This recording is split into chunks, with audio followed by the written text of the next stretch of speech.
Սիրելի հայրենակիցներ, սիրելի գործընկերներ, մենք ունեցանք 14 ժամ տևողությամբ դատական նիստ, որ պատկերացնեք այն պարզապես ընդմիջվել էր 30 րոպեով։ Դատարանը նախագահության Դոլմազյանի արձանագրեց, որ Սամվել Կարապետյանի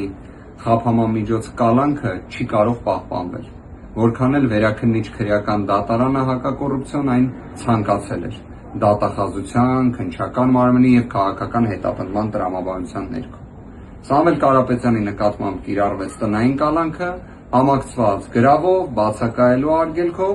և մի կարևոր հանգամանք եմ ուզում նշել,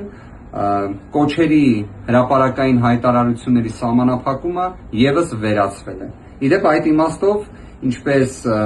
արդեն 3 տեղեկացրել էի, վերաքննիչ հակակոռուպցիոն դատարանը այդ մասով արձանագրումներ կատարել էր, որ նման սահմանափակում չպետք է լինի։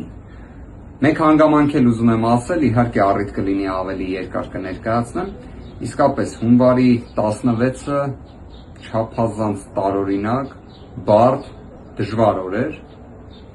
իսկապես այն պահը, երբ հիվանդանոցում էր գտնվում Սամվել Կարապետյանը, ստանում էր ներերակային ներարկում,